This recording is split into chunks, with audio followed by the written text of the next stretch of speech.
आप जो तीज करते हो, हरियाली करो चाहे सातुड़ी करो, उस तीज की महत्वता क्या है, इस हिंगोली की शिव महापुराण की कथा में अपने को समझना है कि उसकी मूल तत्वता, उसकी महत्वता है क्या, उसका महत्व क्या है।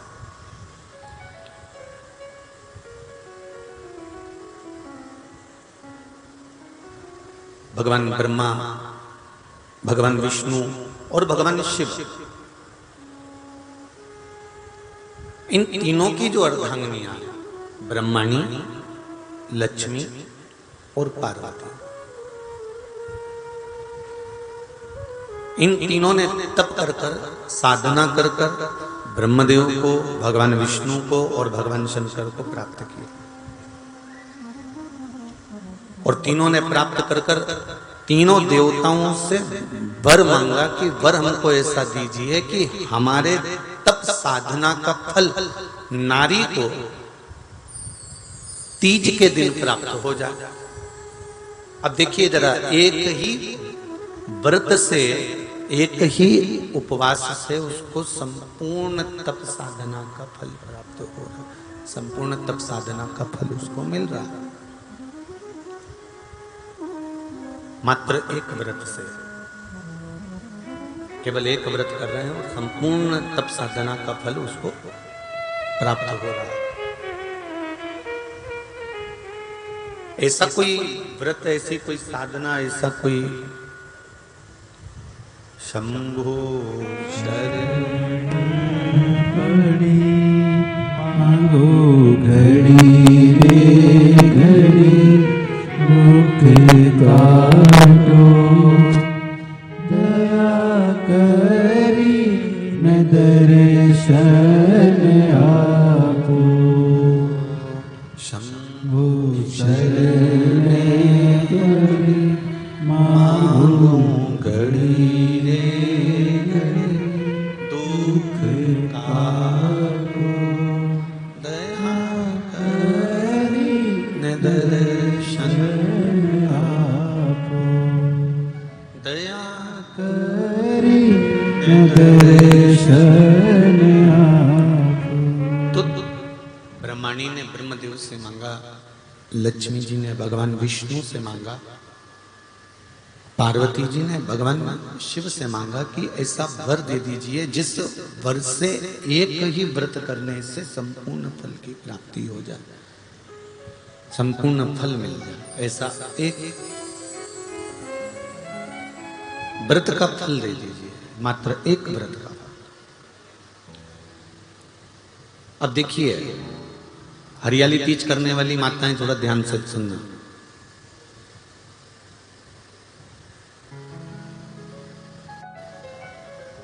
हरियाली तीज जब माताएं करती हैं तो एक हरियाली तीज, एक गणगौर की तीज, ये दो तीज के व्रत ऐसे होते हैं जिसमें जब माताएं करती हैं तो उस समय पर उमा, ब्रह्मणी और लक्ष्मी, इन तीनों की आराधना का फल उसको केवल एक व्रत से प्राप्त हो जाता। अब देखिए दूसरा सातुड़ी तीज,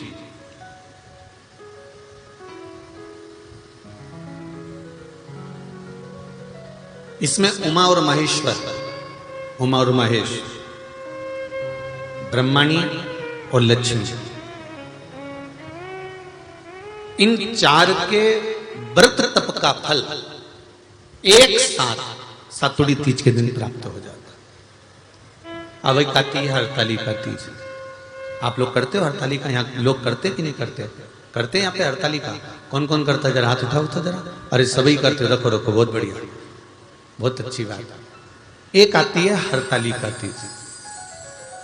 इस तीज का व्रत माता पार्वती बेल वृक्ष के आनंद के साथ में फुलेरा बनाकर करती है, और जिसमें इस हरतालिका में माता पार्वती जी के जितने जन्म पहले हुए हैं, माता पार्वती का जन्म तो 52वें नंबर का, 52 नंबर पे माता पार्वती का जन्म है। इससे पहले तो माता के 51 जन्म पहले हो चुके हैं, 51 जन्म माता पार्वती का पहले हो चुके हैं। तो वो जितने जन्म माता पार्वती पूर्व में ले चुकी हैं, ब्रह्माणी जितनी बार ब्रह्मदेव के साथ में विराजमान हो चुकी हैं, इंद्राणी जितनी बार इंद्र के साथ विराजमान हो चुकी हैं, और लक्ष्मी चाहे वो राधा के रूप में हो, चाहे वो रुक्मणी के रूप में हो, चाहे वो सतभामा के रूप में हो, चाहे वो यमुना के रूप में हो, चाहे वो गंगा के रूप में हो, जितनी बार माता लक्ष्मी ने रूप धारण करे हैं वो सब रूप में, और माता पार्वती अपने सारे रूप में, ब्रह्माणी अपने सारे रूप में, लक्ष्मी अपने सारे रूप में इस हड़तालिका तीज के व्रत को करने के लिए आतुर रहती हैं। और इस व्रत को कल कर कर एक दिन में ही संपूर्ण विश्व का जितना तप है, साधना है, उपवास है, सबका फल एक साथ एकत्रित कर लेती हैं केवल एक व्रत में, हड़तालिका तीज। अब एक बात ध्यान से सुनिएगा, सारे व्रत आपका अगर स्वास्थ्य खराब हो गया तो आप व्रत छोड़ सकते हो। जितने भी व्रत आप लोग कर रहे हैं पूर्व के, सोमवार, मंगलवार, एकादशी, छठ, पंचमी, चतुर्थी, अगर आपका स्वास्थ्य खराब है तो आप उस व्रत को छोड़ सकते हो, सारे व्रत को छोड़ सकते हो। पर तीज का जो व्रत होता है, हड़तालिका जो व्रत होता है, ये व्रत एक बार लेने के बाद जब प्राण छूटते हैं तभी ये व्रत समाप्त होता है, अन्यथा बीच में ये व्रत समाप्त नहीं। ये व्रत समाप्त होता ही नहीं।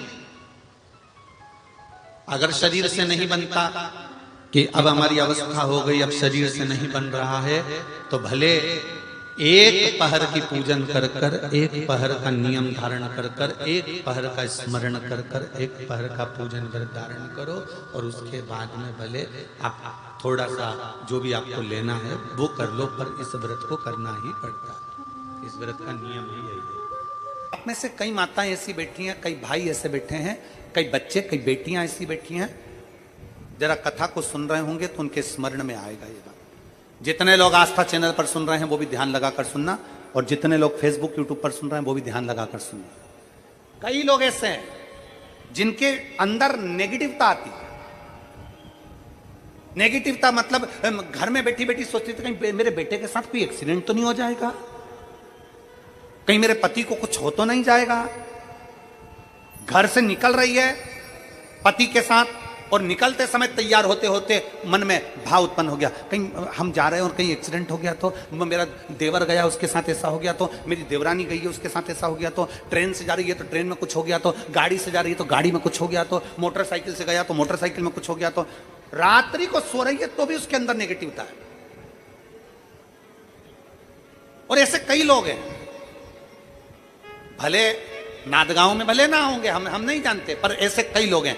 कई लड़के हैं, कई लड़कियां हैं, कई बेटे हैं, कई बेटियां हैं, कई बहुएं हैं, कई सास हैं, कई ससुर हैं, कई माता है, कई पिता, कई पुरुषों के मन में आ जाता है मैं फसल बो रहा हूं और मुझे ऐसा लग रहा है कि बिल्कुल नहीं होगी, अब की बार तो पीक आएगी नहीं, अब की बार तो ऐसा होगा। नेगेटिव था।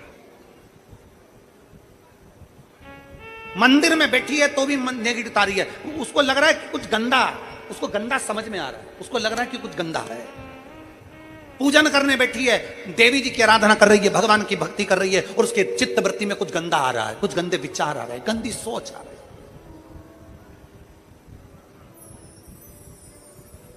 अपने अंदर गंदे विचार, गलत सोच आ रही है।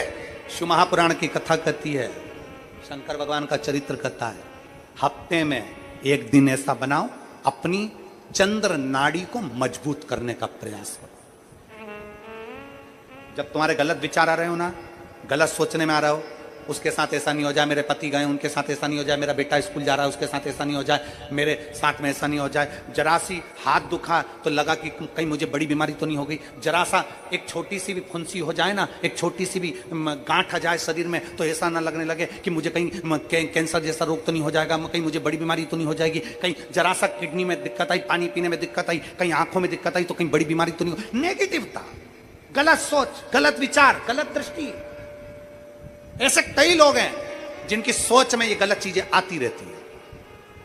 और प्रयास करना पितृपक्ष की आज रवि प्रदोष की इस कथा को सुनकर प्रयास कर कर देखना क्या करना है हमको। अगर ऐसे गलत विचार आ रहे हैं, गलत सोच आ रही, गलत दृष्टि आ रही, गलत विचार हमारे भीतर आ रहे हैं, गलत सोच हमारे भीतर आ रही है, तो एक काम करो, एक बेलपत्री लीजिए, सावधानी से समझ लेना। एक बेलपत्र लीजिए और उस बेलपत्र की ये जो दो डंडी है और एक बीच की डंडी है, इसके मध्य की जो जगह है, चैनल वाले अगर दिखा रहे होंगे तो आप लोगों के स्मरण में होगा, बीच की पत्ती और ये दो पत्ती के बीच में जो जगह होती है, इस बीच वाली जगह पर पीला चंदन पूरे तरह से उसका लेपन कर लीजिए, पूरे तरह से पूरी चंदन से लेपन कर लो बीच की जगह को। बीच वाली पत्ती, दो पत्ती, उसके बीच की जो जगह है उसमें पीले चंदन का लेपन कर लीजिए। हफ्ते में एक बार आप करोगे, आपको दूसरे हफ्ते में मालूम पड़ जाएगा कि आपके अंदर की गलत सोच समाप्त हुई कि नहीं, गलत विचार समाप्त हुआ कि नहीं हुआ। चंदन का लेपन करिए। उस चंदन के लेपन को कर कर किसी भी शिवालय में, अगर शंकर के मंदिर नहीं जा सकते हो तो अपने घर में जो शिवलिंग हो वहां उस शिवलिंग पर आप उसको समर्पित कर दो। तुम्हारी मर्जी पड़े जैसी चढ़ा दो, बस शंकर के शिवलिंग पर चढ़ा दो। कुछ देर मंदिर में हो तो नंदी के पीछे, अगर मंदिर में हो तो नंदी के पीछे, और घर में हो तो किसी भी स्थान पर सुख आसन लगाकर, सुख आसन मतलब जैसे हम बैठे हैं पालकी लगाकर, दोनों सुखासन मतलब आराम से बैठकर सुखासन लगाकर, और अपनी सीधी साइड की नासिका को बंद करना है और उल्टी नासिका से श्वास लेना है। 1 से 1.5 मिनट तक श्वास लेना प्रारंभ करो। अपने शरीर में एक चंद्र नाड़ी होती है। भगवान शंकर ने जब चंद्र की काया का रोग समाप्त करा था, भगवान शंकर ने जब चंद्र की काया का रोग समाप्त करा था तो चंद्र ने हाथ जोड़कर कहा था कि मेरी काया का रोग आपने समाप्त कर दिया महादेव, मेरे लिए आज्ञा करो, मैं क्या करूं। शंकर भगवान ने कहा चंद्रदेव तुम मेरे मस्तक पर धारण रहना, और संसार के जितने भी मनुष्य हैं इन मनुष्य के अंदर चंद्र नाड़ी में तुम विराजमान रहना। सुनो चंद्रदेव, जब मनुष्य गलत विचार करे, गलत सोच करे, गलत दृष्टि रखे, उस समय पर अगर तुम्हारी चंद्र नाड़ी प्रबल हो जाए तो उसकी बुद्धि में से गलत विचार समाप्त हो जाए, गलत विचार समाप्त हो। एक बेलपत्र लेना है, बीच वाली जगह में चंदन लगाकर शंकर जी को समर्पित करना है। घर हो, मंदिर हो, कम से कम 1.5 से 2 मिनट तक नासिका को बंद कर कर सीधे साइड की नासिका को बंद करना है, उल्टे साइड की नासिका से ही श्वास लेना है और छोड़ना है, फिर लेना है, फिर छोड़ना है, फिर लेना है, फिर छोड़ना है। 1.5 मिनट 2 मिनट तक आप करते रहिए। एक ही नासिका, इस नासिका को बंद ही रखना है, राइट को, लेफ्ट को खोल कर रखिए, और उसमें चंद्र नाड़ी जब हमारी प्रबल हो जाएगी, 3 दिन के अंदर गलत सोच आना बंद हो जाएगी, गलत विचार आना बंद हो जाएगी।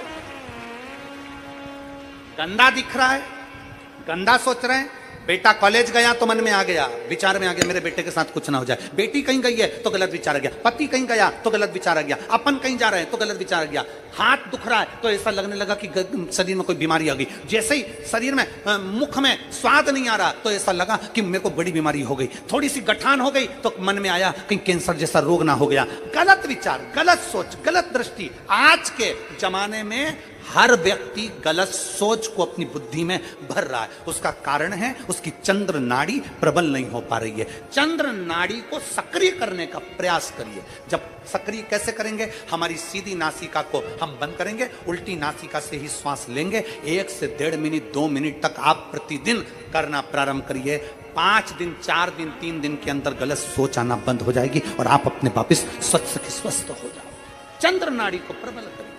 और दुनिया के लोग बात करते हैं कि ये पानी मत चढ़ाओ, वो पानी मत चढ़ाओ, ये मत करो। शिव जी को ये कई लोग कह देते हैं ये बेलपत्र तुम्हारी पूरी टूट गई है, ये बेलपत्र खंडित हो गई है, ये खंडित बेलपत्र है, शिव जी को मत चढ़ाओ, इसकी एक पत्ती नहीं है, शिव जी को मत चढ़ाओ, ये बेलपत्र का आधा टुकड़ा है, शिव जी को मत चढ़ाओ, ये बेलपत्र का इतना सा टुकड़ा है, शिव जी को मत चढ़ाओ। शिव महापुराण की कथा जिसने पढ़ी नहीं है वो व्यर्थ की बात करते हैं। और जिन्होंने शंकर जी को जान लिया, शिव महापुराण में यहां तक लिखा है कि अगर बेलपत्र के 1,00,000 टुकड़े हो जाएं और बेलपत्र सूख भी जाए, सूख कर भी उसका चूरा बन जाए और चूरे का भी एक तिनका मात्र भी शंकर को चढ़ जाए तो सहस्त्र बेलपत्र के फल के बराबर फल प्राप्त हो जाता है। जो समझे ही नहीं उनको क्या समझा? जो आज भी दिमाग में लेकर बैठे खंडित है, खंडित है, खंडित है।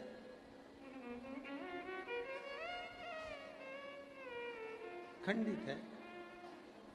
कई लोगों के दिमाग में बैठा रहता है। और आप लोगों से निवेदन है, आज की कथा में से ये वाला वीडियो काट के डाल देना आप लोग। जो लोग कहते हैं बेलपत्र खंडित है, बेलपत्र का टुकड़े से टुकड़ा, टुकड़े से टुकड़ा भी अगर है और वो भी अगर शिव को समर्पित है तो वो भी सहस्त्र बेलपत्र के बराबर हमें फल दे रहा है। सहस्त्र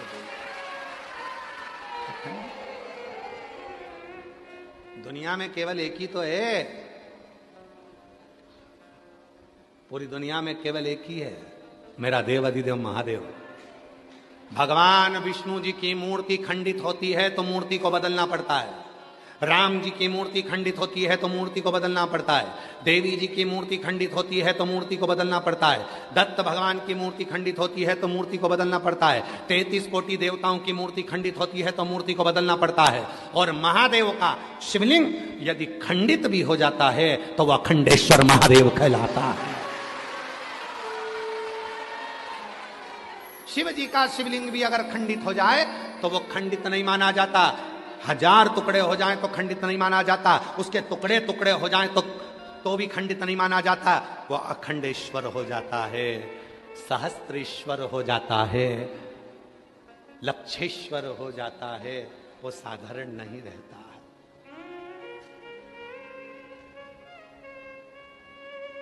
लक्षेश्वर अखंड है, वो खंडित ही नहीं हुआ। सारी दुनिया में सबसे ज्यादा आक्रमण अगर द्रोहियों ने करे हैं तो काशी पर करे हैं। अगर विधर्मियों ने सबसे ज्यादा आक्रमण करे तो काशी विश्वनाथ पर करे। सब कुछ तोड़ लिया उन्होंने, पर काशी आज भी अजर और अमर जैसी खड़ी की खड़ी है। अजर अमर है। गली गली के मकान तोड़कर देख लो, हर मकान के नीचे से शिवलिंग निकलेगा, हर ओटले के नीचे से शिवलिंग निकलेगा, हर भूमि के नीचे से शिवलिंग निकलेगा। विद्रोहियों ने पूरी तरह से शिवलिंगों को खंडित कर कर देख लिया, पर उनको क्या मालूम था ये विश्वनाथ है जो दुनिया का भरण पोषण करने वाला है। ये कभी खंडित नहीं होता, ये तो अखंड है और अखंड ही रहेगा। ये अखंड है और अखंड ही रहेगा। ये कोई साधारण नहीं है, इसको समझना साधारण नहीं है। कितना भी अगर कोई वास्तु दोष बता दिया, पितृ दोष बता दिया, कालसर्प दोष बता दिया, कितना भी अगर कोई दोष बता दे तो पीपल का जो जल वृक्ष में से झड़ता है, कभी कभी आप उसके नीचे हाथ रखकर देखना, थाली रखकर देखना, उसमें पत्थर पर देखना तो वहां पर भी पानी के निशान आपको मिलेंगे, बूंद के निशान मिलेंगे।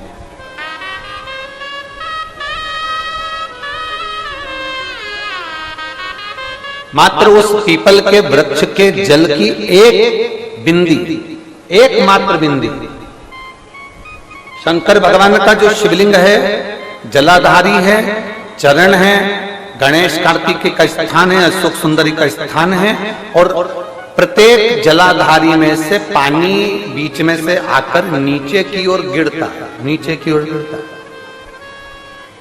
आप लोगों के स्मरण में हमने पहले भी बताया कि राइट में किसका स्थान है? गणेश जी का, लेफ्ट में कार्तिक के, बीच में अशोक सुंदरी। ये क्या है? पार्वती जी का हस्त कमल शिवलिंग, और ऊपर से जो जल एक एक बूंद शंकर जी के शिवलिंग पर गिर रहा है वो शंकर जी की 5 लड़कियां, जया, विषहरा, शामलीवारी, दौतली और देव। शंकर जी की 5 लड़कियों, एक एक बूंद पानी शिव जी पर गिरा रहा है। जहां जल नीचे गिरता है उस स्थान से जहां तक जल बहकर जा रहा है उस स्थान तक 33 कोटि देवताओं का स्थान,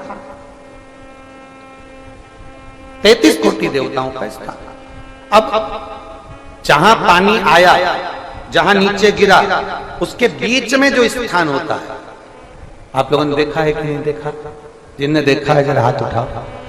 ये पानी जैसे यहां तक आया और यहां के बाद नीचे गिरेगा, तब वो नाली के माध्यम से बाहर जाएगा। तो जितनी दूर यहां से वो नीचे की ओर जो गिर रहा है, यहां से वो नीचे की ओर जो पानी जा रहा है, ये जो स्थान होता है, ये हमारे 3 दोषों को निवारण तुरंत कर देता है। एक हमारा पितृदोष, एक हमारा कालसर्प दोष और एक हमारा वास्तु दोष का निवारण ये तुरंत करता है। और ये तो हमने केवल आपको शिव महापुराण के माध्यम से बताया कि ये 3 दोष का निवारण कर देता है, पर यदि कभी आप ध्यान से लिंग पुराण को पढ़ेंगे, आप यदि लिंग पुराण को पढ़ेंगे और गीता प्रेस गोरखपुर की लिंग पुराण को लाकर यदि आप पढ़ते हैं, या गीता प्रेस गोरखपुर की शिव अंक को भी आप अगर पढ़ेंगे,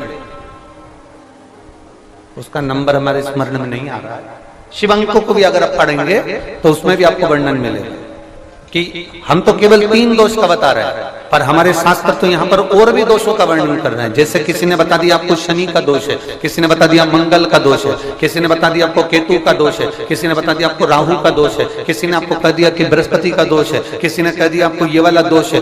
दुनिया के जितने दोष, पीपल के वृक्ष के झड़ता हुआ जल की एक बूंद का स्पर्श, भले वो सूख गई हो, उसका एक स्पर्श मात्र जहां पानी नीचे की ओर गिर रहा है, उतनी परिधि, उतनी जगह के बीच में जहां से पानी गिरता है, बस उस स्थान पर अगर वो उंगली अपना नाम और गोत्र का स्मरण कर कर भी लगा दी जाए और एक लोटा जल चढ़ा दिया जाए, तो ये जितने दुनिया के दोष हैं वो अपने आप समाप्त हो ही जाते हैं। शंकर की भक्ति का मूल बोल बम का नारा है। और अच्छे से समझ लो, जरा ध्यान में आ जाए आप लोगों के, नहीं तो गलत कर बैठो तो बहुत स्मरण रखिएगा। शिवलिंग जलाधारी में से पानी बहता है, नीचे की ओर जाता है। जितना मोटा शिवलिंग की ये जलाधारी होती है, उसमें से पानी जहां नीचे गिरता है, जितनी भी मोटी हो, उसमें कहीं पर भी आप बिंदी लगा सकते, कहीं पर उस स्थान पर आप कहीं पर भी उस बिंदी को लगा सकते। कोई कह दे तुमको कि तुम्हारा मंगल गड़बड़ है, कोई कह दे तुमको तुम्हारा राहु गड़बड़ है, कोई कह दे तुमको तुम्हारा केतु गड़बड़ है, कोई तुमसे कह दे तुम्हारा बृहस्पति गड़बड़ है, तो समझ लेना कि हमारे ग्रह की दशा को सुधारने के लिए ये जो स्थान है, बस उस स्थान पर एक बिंदु एक। अब आज के जमाने में आपने देखा होगा, जब से आप शंकर जी को जल चढ़ाना प्रारंभ करें, जब से आपने शिव महापुराण की कथा सुनना प्रारंभ करी, तब से आपने सुना होगा कि कोई भी अब ज्यादा आपको सुनने को नहीं मिलता कि वास्तु दोष हो गया, कि पितृदोष हो गया, कि कालसर्प दोष हो गया। इसके पहले का जो समय था, उस समय किसी को भी पत्रिका दिखाओ, किसी के पास भी जाओ, वास्तु दोष, कालसर्प दोष, पितृदोष, ये सारे दोष चलते रहते थे। पर तुमने जो एक लोटा जल शंकर भगवान को समर्पित करा, तुम्हारा चढ़ा हुआ जल उसी स्थान से नीचे गिर रहा है जहां हमने बिंदी लगाने का बताया, वहां से नीचे गिर रहा है, तो तुम्हारा दोष जल चढ़ाते चढ़ाते अपने आप वो दोष समाप्त होता चलेगा। सारी समस्या का हल एक लोटा। आप जो भगवान शंकर को समर्पित कर रहे हैं,